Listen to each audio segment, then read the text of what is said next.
right. So we're diving into this deep dive, and you shared this manual with me, and it's really interesting, right? It's like a manual for men in the modern world, on how to navigate things. Yeah, it really is. It's like a roadmap, Yeah. and it's a roadmap for a landscape that's definitely changed a lot from what maybe our fathers and grandfathers had to deal with. Right, for sure. It's like a whole different ball game out there, and I think what struck me was how comprehensive it is. Totally. It covers everything a lot. from like the effects of feminism to a paternity crisis, which we'll get into, to things like emasculation, political correctness, even going to the red pill philosophy and incel culture. It's a wide range of topics. Yeah, it's wild, and it's dense, right? It's not like a light read. You gotta really sit down with this thing. And, absolutely, yeah. It's like a college course. Yeah, it's like a college course. You got it. Yeah, you got it. Yeah. So, and I think what really hooked me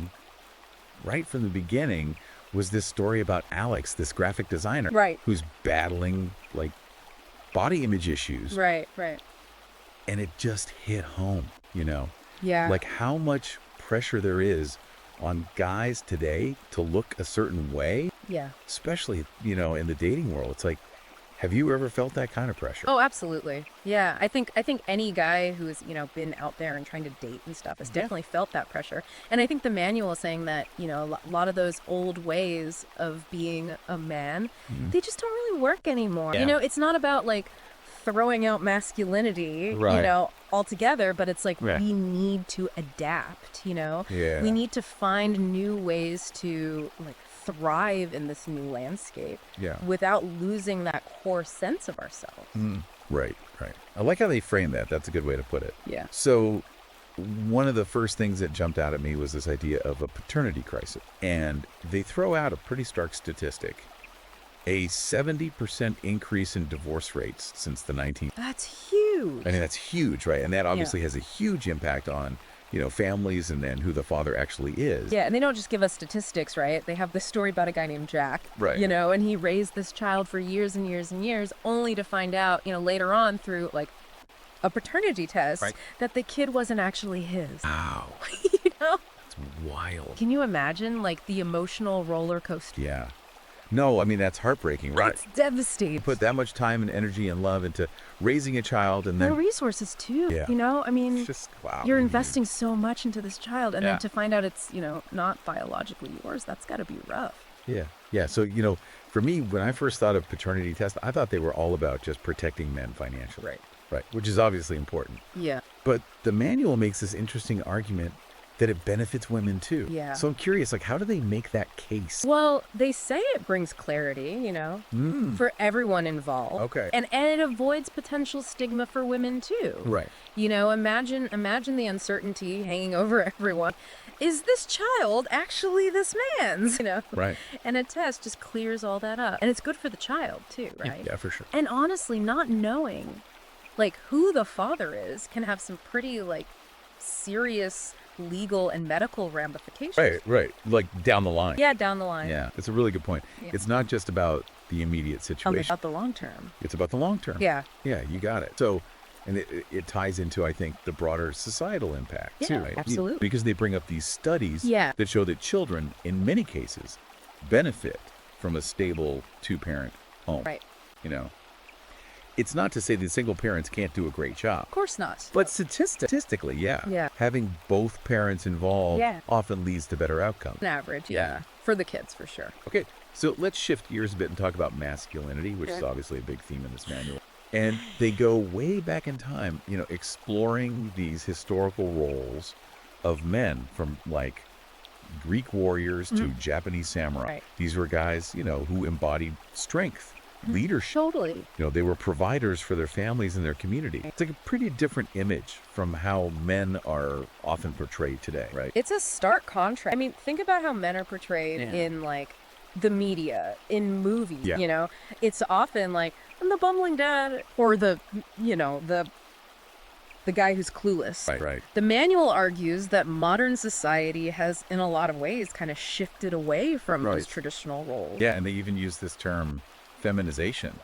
to describe what's happening in some areas. Yeah, and I think that's a loaded term. Right. But I think what they're getting at is that there's been a shift in how we view those traditional masculine roles. Yeah. And some men are definitely feeling lost. Yeah, it's like they're struggling to find their place, right? Yeah. In this world where those old definitions of manhood, they don't seem to fit. I don't fit. Yeah. It's like they're trying to use an old map to navigate a new territory. Right. It's a good analogy. All right, now this next part's where things get a little controversial. Okay. They dive into the whole wage gap debate, which is, always a hot topic. Always a hot topic. But they throw this curveball. Okay. They ask, is the wage gap actually real?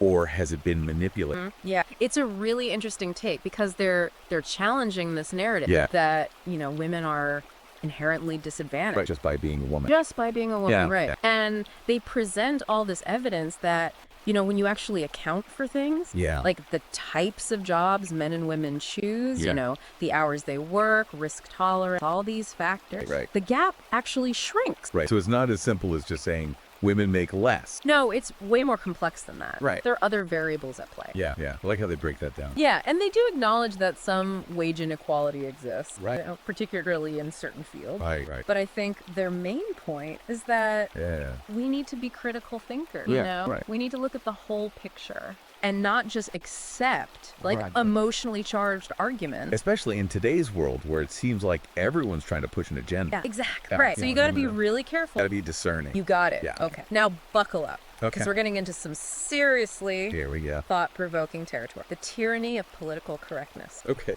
And they use this really striking analogy. They compare political correctness to Two-Face. Two-Face. The Batman villain. Oh, interesting. Right. And I was like, what? But it's actually brilliant. Okay, explain it. So Two-Face, he appears to be all about justice. Right. But he ends up using it to punish anyone who doesn't fit his twisted view of the world. Right. Yeah. And the manual argues that political, which often disguises itself as promoting equality, can actually be used in the same... To silence anyone who dares to have a different opinion. Yeah, it's like this weaponized form of, moral righteousness. Yeah, it's like you can't even question things anymore. Right, you can't even question things. Without being labeled a certain way. Exactly. You get labeled. And they bring up this example of the hashtag #YesAllWomen hashtag. Right. Which, obviously it was important to give women a platform. Yeah, of course. To share their experiences. Right. But the manual points out how it was sometimes used to shut down men who tried to bring up issues. Oh, interesting. Like misandry or double standards. I see. Right. So it's like... It's a classic example of how, that intention get hijacked. You can get, warped and twisted, Yeah, for sure. And then they hit us with this statistic. 38% of men report being falsely accused of sexual misconduct. Whoa, that's a big number. It's a big number, right? Yeah. And it makes you think, that's scary. About due process. The presumption of innocence. Like the manual isn't condoning any form of misconduct. No, of course not. But it highlights how... It highlights the potential for bias. Yeah, the potential for bias and the fact that these accusations can have a devastating impact on a man's life. Yeah, I mean, your life can be totally turned upside down based on an allegation, regardless of whether it's true or not. Right. It's a scary thought. It's a very scary thought. Yeah, it's like you're guilty until proven innocent almost. It seems that way sometimes. Yeah, and it ties into this larger issue of men often being demonized or stereotyped in certain discussions. Right, and I think the manual is encouraging us to be mindful of that, for sure. To approach these sensitive topics with nuance and a commitment to fairness. Right. It's like innocent until proven guilty, right? Yeah, exactly. Right. A fundamental principle of justice. Absolutely, you need to remember. Absolutely, for everyone. For everyone, right. For sure. Okay, so I think we've covered a lot of ground. Yeah, we have. In this first part of our deep dive. Definitely. And there's a lot to unpack here. Yeah, there's a lot to unpack. We're just scratching the surface of this. And it's manual deep. This manual. So just getting started. We're just getting started. Yeah. It's really fascinating how this manual connects, the individual struggles men face to these bigger shifts in society, it argues that some of these well-intentioned progressive policies, have actually had an unintended consequence of weakening the traditional family structure. Yeah, and I was struck by that too, right? How they talk about marriage rates declining and single-parent households on the rise. And their point is that this shift has left like a lot of men feeling confused and lost. Like their traditional roles have been eroded. Yeah, like the old playbook for being a husband and a father, it's like it's outdated, you know, and society hasn't really offered like a clear replacement. Right. So it's like, where do we go from here, you know? Yeah, it's like you're playing a game without any rules. Yeah, exactly. And it makes me think of all those dads out there who feel like they're sidelined or even demonized, you know, in custody battles or family court situations. Absolutely. Yeah, and the manual tackles that head on, suggesting that like the pendulum has swung too far in some cases, you know, and they're advocating for like a more balanced approach, one that recognizes the vital role that fathers play, you know, in their children's lives, and encourages like shared responsibility within the family. Yeah. And like we talked about earlier, you know, while single parents can absolutely do a great job, of course, the data often shows that tend to thrive in stable two-parent homes. Yeah, I mean, there's a lot of research to support that. Yeah. I think the manual's point is, like, it's not about placing blame. It's about recognizing patterns. And what seems to work best for kids in the long run. Yeah, it's like, what's the optimal environment for raising healthy, well-adjusted kids? Right. And maybe, you know, maybe a return to clearer roles and responsibilities within the family could actually benefit everyone. Not just men. Not just men. Right. Women too, children too. Yeah, the whole family unit. A whole family unit. Exact return to tradition, huh? Well, yeah, I mean, it is a bold statement in today's world. Yeah. But they back it up with some, like, really compelling argument, you know? Yeah. It's not about, like, going back to the 1950s, you know? With, like, the, you know, the stereotypical... Leave it to Beaver. Yeah, the Leave It to Beaver, you know, kind of family structure. But it's more about recognizing, like, the inherent strengths of a structure that's worked for centuries, you know? They're suggesting that, like, clear boundaries and a division of responsibilities can actually create a sense of order. Like structure. Yeah, structure and stability, you know, which allows both partners to thrive and contribute their unique strengths. So it's not about one person dominating or controlling. No, not at all. But it's about, like, having this clear understanding of who does what. Exactly. It's like a well-oiled machine, you know, where everyone knows their part and can work together efficiently. They also emphasize, though, that this structure should be based on, like, mutual respect and understanding. Not on, like, these outdated power dynamics. Exactly. Yeah, it's not about going back to, like, you know, the patriarchal. Yeah, the old school. Yeah, the old school, you know, way of doing things. Right. It's more about, like, you know, a modern, evolved... partnership. Yeah, partnership. Yeah. Where both people feel valued and respected. Okay. Yeah. So how does, like, religion fit into all of this? Because the manual actually takes a bit of a detour into, like, the spiritual side of masculinity. Yeah, this part was really interesting to me. Yeah. They explore how religion throughout history has often provided men with, like, this moral framework, you know?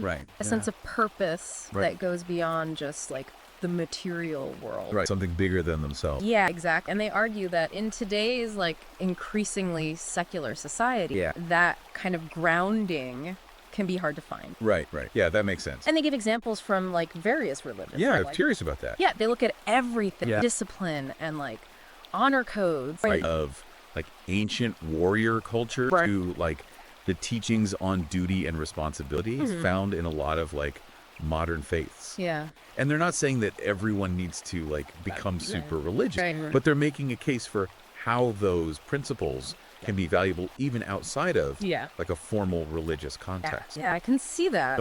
In a world that often feels chaotic and uncertain, having, like, a strong moral compass can be really grounding, you know? Absolutely. It's about finding that, like, inner strength and sense of purpose that can help you, like, navigate the challenges of life, you know? And they tie it back to, like, the discussion about family by suggesting that, like, a shared spiritual or ethical framework can actually help create, like, unity and stability. Within the family unit. Yeah, within the family unit, exactly. So it's like this, you know, shared set of values that can bind people together. Right.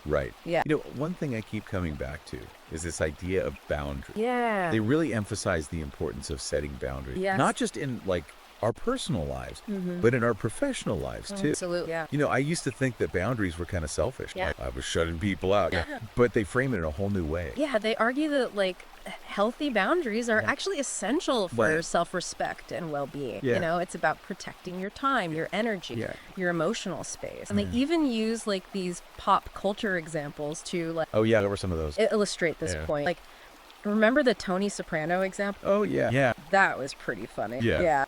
I mean, here's this tough mob boss, right? Yeah. Going to therapy and learning about boundaries. Right, yeah. It's like, if Tony Soprano needs boundaries, exactly, then maybe we all do. Maybe we all do, right? Yeah. And then they bring up James Bond. Oh, right. The ultimate playboy, right. who realizes that even he needs boundaries in his personal life to avoid, like, chaos and heartbreak. Right. It's like these are archetypes of masculinity, and even they need boundaries. Yeah.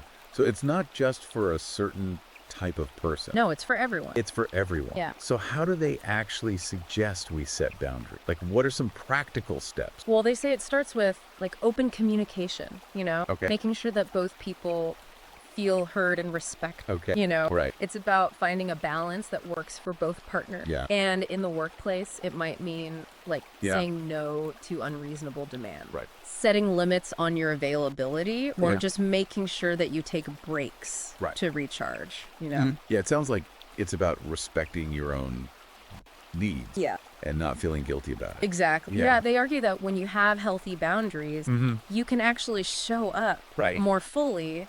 Right, for the people that matter. For the people and commitments that matter most to you. Right. Yeah, that makes sense. So it's not selfish. Right. It's actually like a form of self-care that allows you to be more present in your relationship. It's like you're protecting your energy so you can give more Exactly. to the things that really matter. Exactly. Yeah. This whole conversation about like societal pressures and the challenges men face makes me think about the whole incel phenomenon, which is, it's a dark corner of the internet, for sure. But it's something we can't ignore, right? No, we can't ignore it. And the manual actually delves into some of the factors that contribute to this disturbing trend. Right.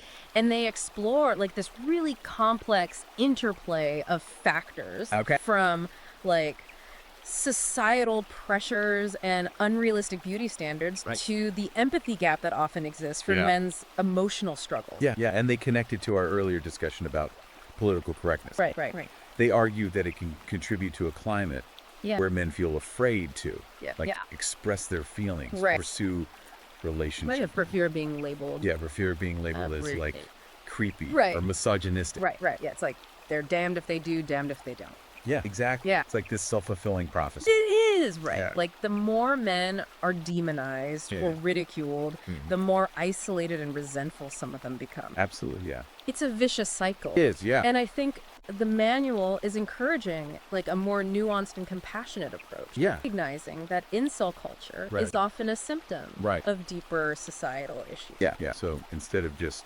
labeling them as monsters. We need to try to understand the underlying causes. Exactly, yeah. And I think part of that understanding is recognizing that not all men who identify with like incel ideology are like dangerous or hateful, It's like a spectrum. Yeah, it's a spectrum. And many of them are just struggling with loneliness, social anxiety, a lack of connection. Yeah, those basic human needs. Yeah. And I think the manual is encouraging us to like approach this issue with empathy and understanding while also condemning any form of violence. Right, violence or hatred. Hatred, right? Yeah. It's like a complex issue. It's a very complex issue. There's no easy answer. Absolutely, yeah. There's no like quick fix for this. Right, it's a societal problem. Yeah, it's a societal problem. Yeah. Okay, I'm ready for a little more positivity now. Okay, yeah, me too. Let's talk about like the role of Red Pill mentor and the importance of self-improvement. Yeah, this is a really key part of the manual. They highlight figures like Roosh V and Jordan Peterson, who have become like really influential voices for men seeking guidance in a world that can feel like confusing and even hostile at times, Yeah, I've heard of Jordan Peterson. He talks a lot about personal responsibility. Right. They highlight his emphasis on like self-discipline, finding meaning in life, and taking ownership of your choices. Okay. And then there's Rushvi, whose approach to dating and relationships is definitely more controversial. They acknowledge that his teachings might not be for everyone. Right. But he's clearly resonated with men who feel like disillusioned with the modern dating scene. Okay, yeah. So different approaches. Different approaches, but I think the manual's main point is that even if you follow a mentor, it's crucial to think for yourself.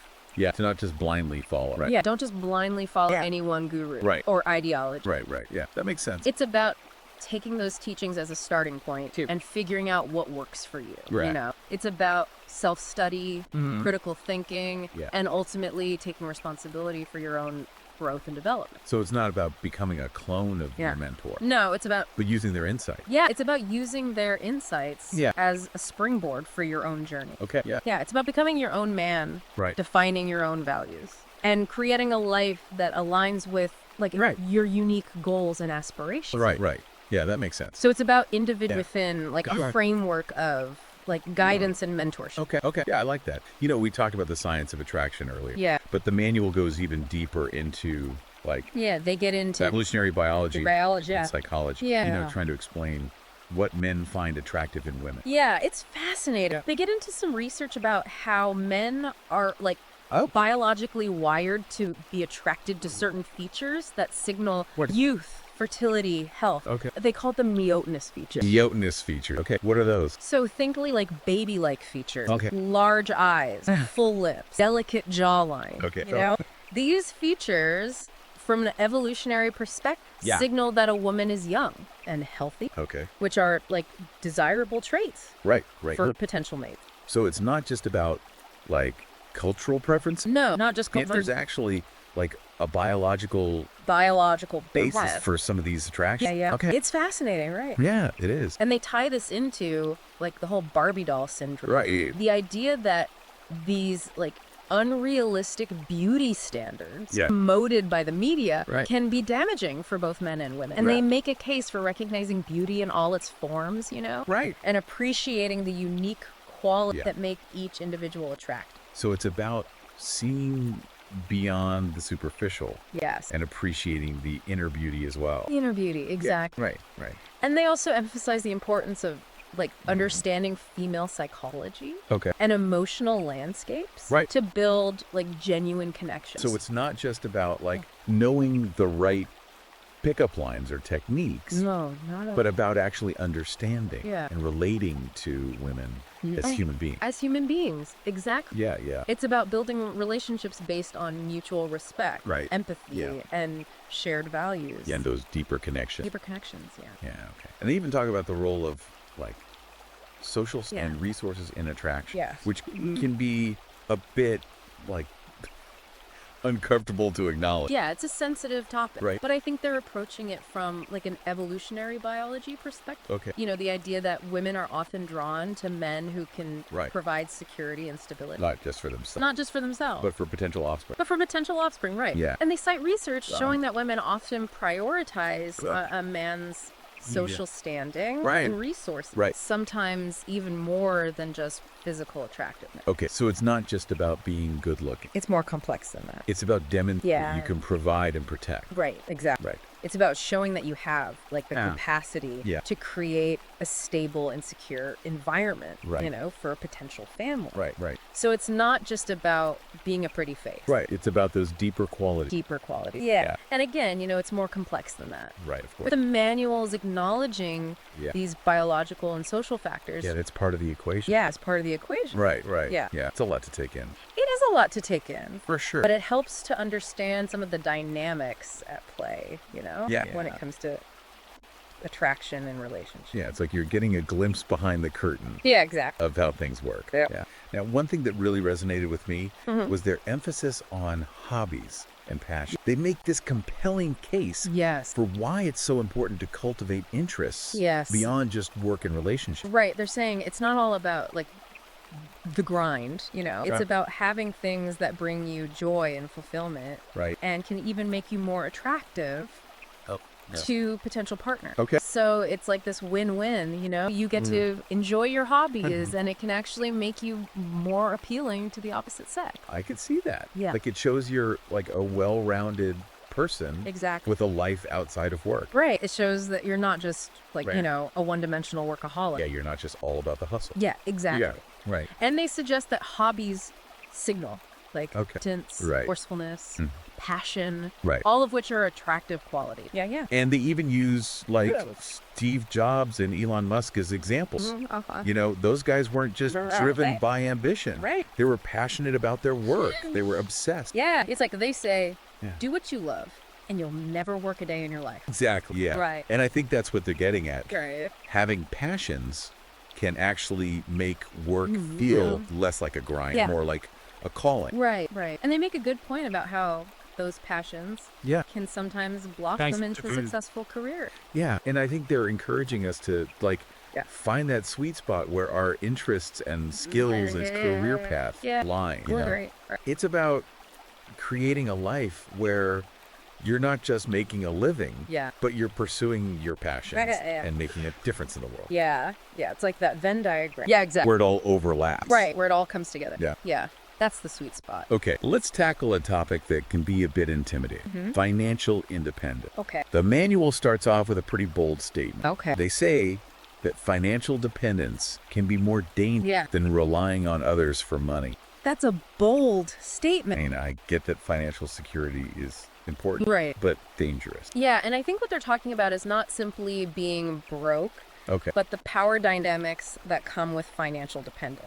Okay. Yeah. Like when you rely on someone else for your financial well-being, you give them a certain level of control over your life. Yeah. And they paint this pretty bleak picture, of a man whose every move is dictated by his partners or even his parents' financial control. Right, like you're beholden to them. Yeah, beholden, having to answer for every decision you make. Yeah, and they argue that it can erode your self-esteem, your mental health, even your freedom of choice. Yeah, it can create resentment, and a sense of powerlessness. Yeah. And they even go so far as to say that financial dependence can be used as a tool of manipulation in relationships. Absolutely. Yeah. Right, where the person holding the purse strings, the person with the money, can use that to control the other person's behavior. Exactly. Yeah. It becomes this like lever of control. Yeah, it's a power imbalance. Yeah, it's a huge power imbalance. Right. It's like, it's a stark reminder that financial independence isn't just about money. No, it's about freedom. It's about freedom and autonomy. Yeah.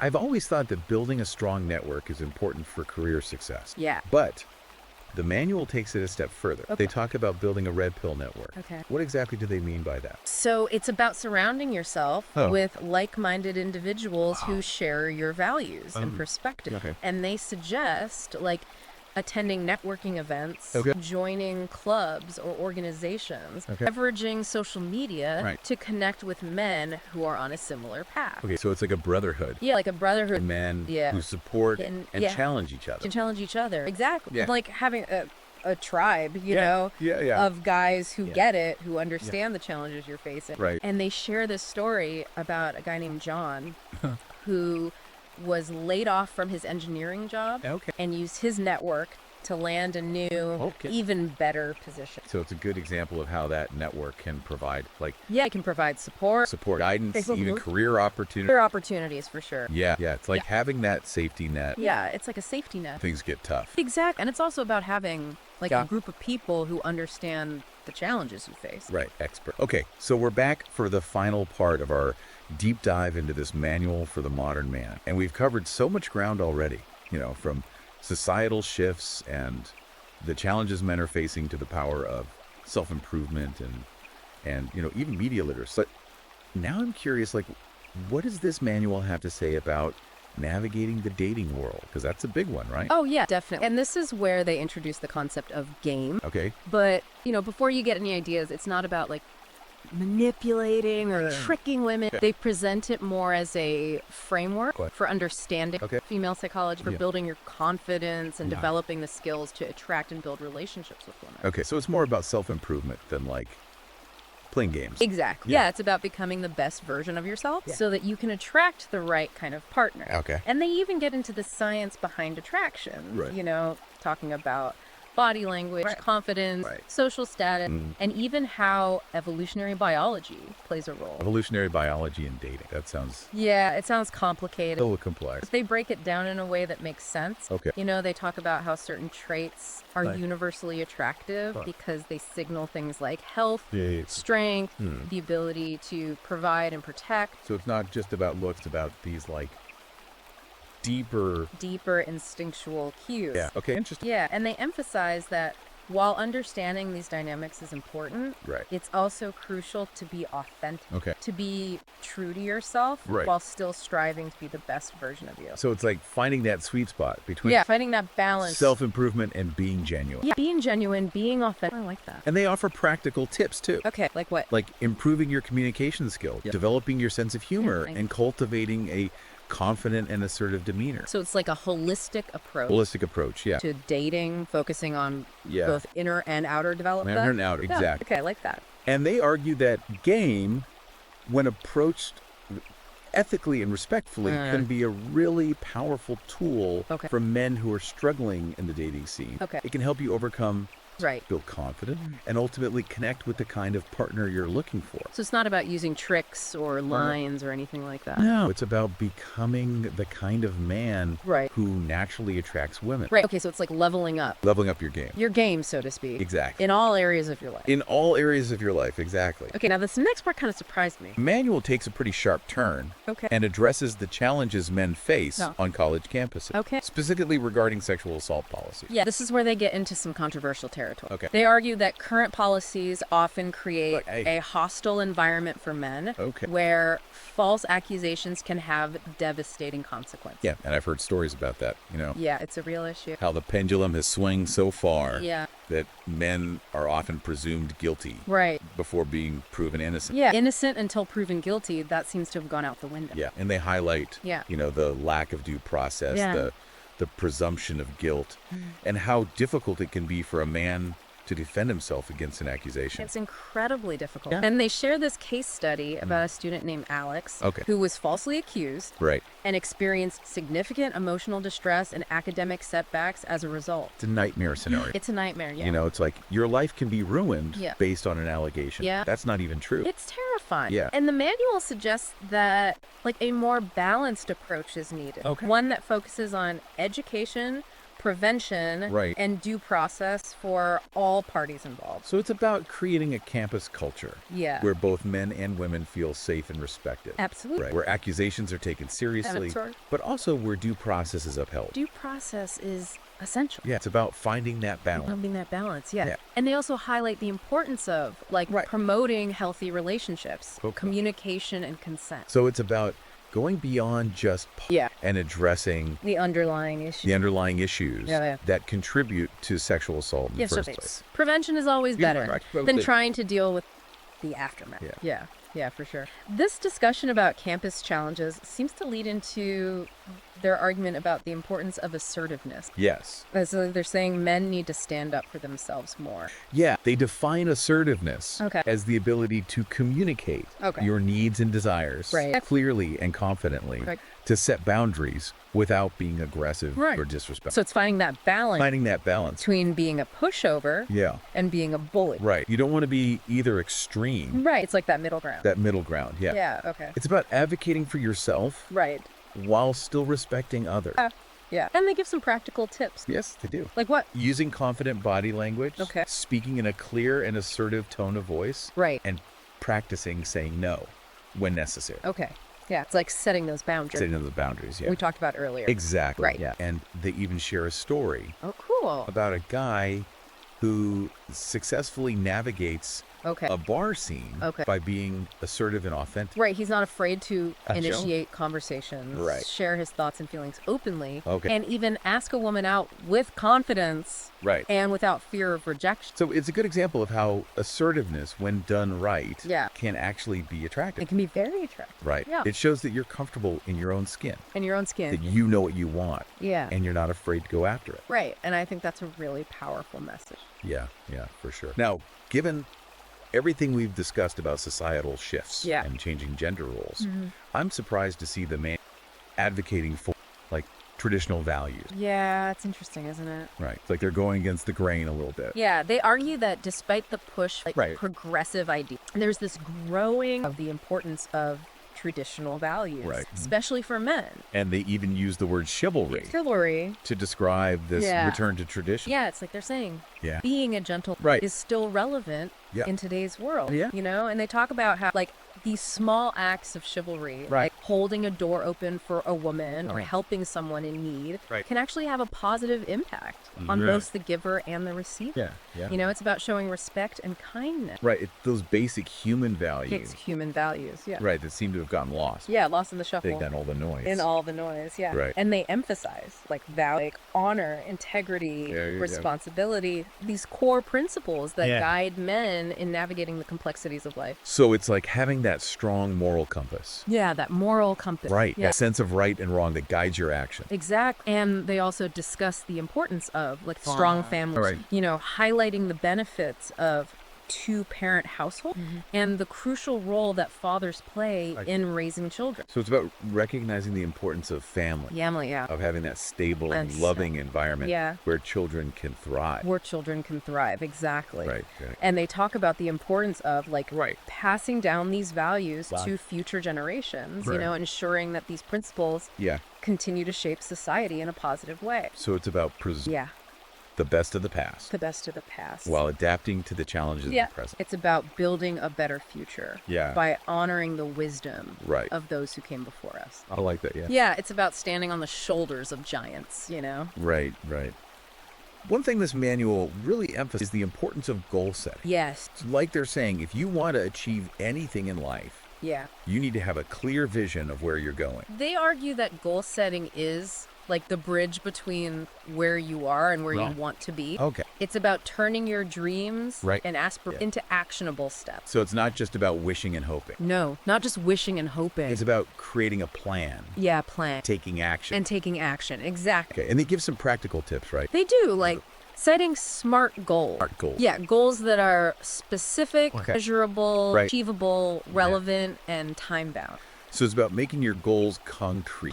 And giving yourself a deadline. A deadline, to work towards. It's about creating that sense of urgency. Right. And they talk about breaking down those large goals into smaller, more manageable steps. Bite-sized chunks, Right. So it's not so overwhelming. Exactly. You don't want to get overwhelmed. You want to break it down into steps that you can actually achieve. Right. And then you can celebrate those small victories along the way. Yeah. Celebrate those wins. Right. Keep yourself motivated. Yeah. Acknowledge the progress. Okay. Yeah. And then they also highlight the importance of decision-making. Yeah. Decision-making is huge. Right. So we're constantly faced with choices. Every day. Big and small. And they argue that making good decisions is crucial for success and happiness. Absolutely. Yeah. So it's not just about setting goals. Yeah. It's about making wise choices that will help you reach those goals. Exactly. And they discuss like the role of cognitive bias. Cognitive bias, what are those? So these are like mental shortcuts that our brains use to simplify information, but they can often lead us to make irrational decisions. Oh, interesting. Yeah, so we have to be aware of those biases and learn how to make more objective and rational choices. So it's like being aware of those mental traps. That we can fall into. Exactly. Okay. Yeah, that makes sense. And they encourage us to consider the potential consequences of our decisions, both positive and negative. So it's about thinking things through. Yeah, thinking it through. Right. Yeah. Not just acting on impulse. Don't just jump into things. Right, okay. You know, take a step back, think it through, weigh the pros and cons. And they argue that good decision making is a skill that can be developed with practice. Right. And it's essential for navigating the complexities of life. Yeah, for sure. You know, the manuals don't shy away from the challenges of the red pill journey, right? No, they're honest about it. Yeah. It acknowledges that this path of like self-discovery and transformation can be difficult. Yeah, it's not always easy. It's not easy to face those uncomfortable truths. No, it can be uncomfortable. Right. It can be a roller coaster ride. Yeah. You know, with ups and downs. Right. It's challenging to confront like uncomfortable truths about yourself and the world around you. It's like waking up from a dream. Yeah, exactly. Realizing that reality is different. Reality is different from what you thought it was. Yeah, it can be a rude awakening. Yeah, but they also highlight like the incredible rewards. Rewards are huge. That come with embracing this philosophy. Absolutely. Yeah. Like increased self-awareness, personal growth. Yeah, a sense of empowerment and purpose. So it's about like finding your place in the world. Finding your place, yeah. Right. Yeah. And feeling confident. Yeah. In who you are. Exactly. Right? And they argue that by taking the red pill, men can break free from limiting beliefs, overcome challenges, and create a more fulfilling and meaningful life. It's like taking control of your destiny and becoming the architect. The architect of your own life. Of your own life, right. Yeah. It's empowering. Yeah, it's empowering. Absolutely. And they emphasize that. Like, you don't have to do it alone. You don't have to do it alone. Right. They talk about finding a community, a brotherhood of like-minded men. Yeah, that support network we talked about. Exactly, the support network who can support and challenge you on your journey. So it's about surrounding yourself with people who understand. What you're going through. And can offer encouragement. Encouragement and guidance. And guidance, exactly. It's about having that tribe, to support you along the way. And it's about remembering that the red pill journey isn't about becoming cynical. No, not at all. Or misogynistic. No, it's not about hating women. It's about becoming a stronger, more self-aware, and more authentic man.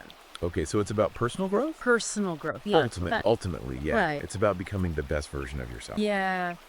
Wow, what a journey this has been. It has been a journey. We've explored some really deep and thought-provoking concepts, covering everything from relationships and societal pressures to personal growth and the red pill philosophy. This manual is packed with insight. Yeah, it's a lot to unpack. Challenges and ultimately a call to action. Right, it's like a roadmap. A roadmap, yeah. For men who want to create a more meaningful and fulfilling life. Exactly. And if you're feeling inspired to learn more and dive deeper into these concepts, absolutely, you can find this manual on Amazon Kindle and Google Play Books. It's definitely worth checking out. Yeah, it's a resource I highly recommend. It's a great read. Any man who's looking to level up his life. Level up, yeah. So thanks for joining us on this deep dive. Yeah, thanks for listening, everybody.